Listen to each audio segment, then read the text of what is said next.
Hey everyone, my name is Eric.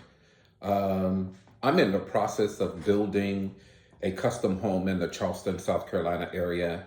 And several of my friends who are in the real estate business has asked me to just kind of start chronologing what this process is like. So um, here goes. So I want to start off talking about first steps. So, first steps is, in my case, I went looking for property first. I didn't want to be in a neighborhood with homes right up on top of each other. So I elected to buy property, private property to build. And some of the pitfalls that people typically fall into in buying property that they don't really pay attention to is one, looking for property that meets your needs first.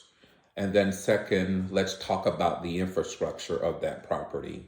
Um, Understanding when you go out into the rural areas in some cities, not all places have uh, sewer and city water.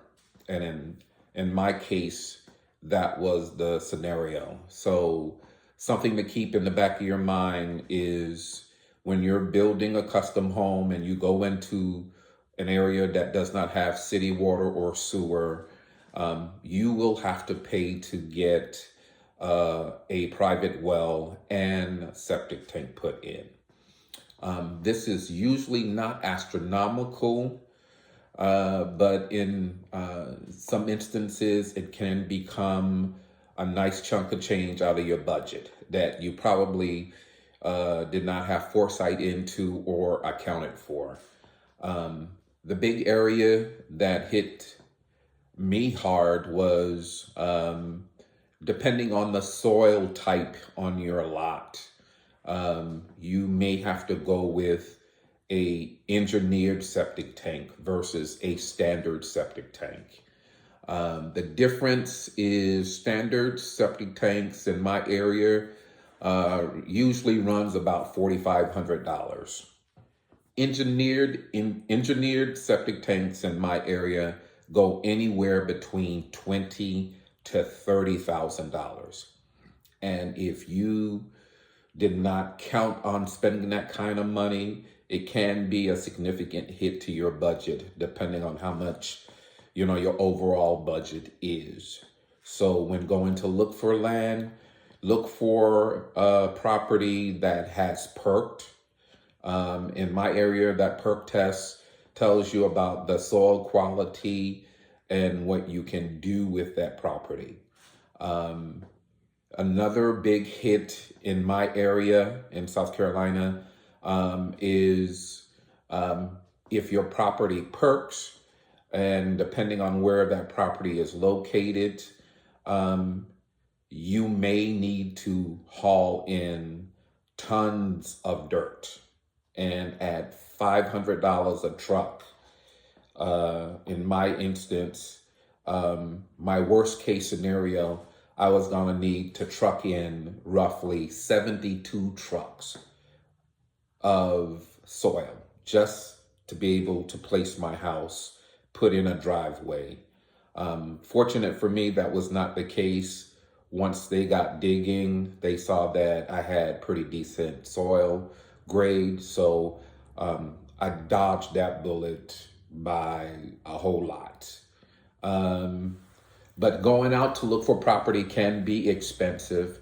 It is certainly a luxury when you're looking to build a home that you need to account for. Um, I guess the next piece I want to talk through real quickly is, clearing. There's a wide array of companies out there, and, that can be a pretty nice chunk out of your budget as well. It is rather expensive. I'll just say that. So it's something when you're going out to buy a lot. If you can buy a cleared lot, plus for you. But if you buy a lot with a lot of trees, um, it can be rather pricey to clear. And particularly if you buy property in Charleston County, where I'm building at, there are certain species of oak trees that you cannot cut down. The penalties are rather stiff monetarily if you do cut them down. And the other alternative is if you do cut it down, you either pay that rather hefty fine, or for every circumference inch on that tree that you cut down, you have to plant. I think the number is 100 oak trees, baby oak trees, for every inch in circumference on that tree. And that can get rather pricey. So again, if you can buy cleared, no tree property, absolutely do it. But know that, depending on your municipality, they may have rules out there that could be rather expensive for you. Grading is the next thing that I faced in purchasing property. It's not bad. Again, they initially thought it was going to be rather expensive, but not bad. But you have to make sure that, again, the safe thing to do in grading is make sure that any areas that look like it used to flood, make sure that they haul in enough soil and they beef up those areas so your lot or your yard does not turn into a small ravine. So having to do all of those kind of things as it relates to clearing, grading, septic tanks, and private wells, all are major things that you need to take into consideration. So that's it. That's my quick tip for anyone who may be considering building a custom home and buying property that's not in the city limits, and you don't have, the city sewer or city water. These are some things that I think you should take into consideration. I wish I'd known them when I bought my property. I probably would have made some other decisions, but so as it is. But again, we'll talk to you guys soon. Next segment coming up is going to be related to picking your design, picking your builder, and going through that process. So until next time, you guys have a good one.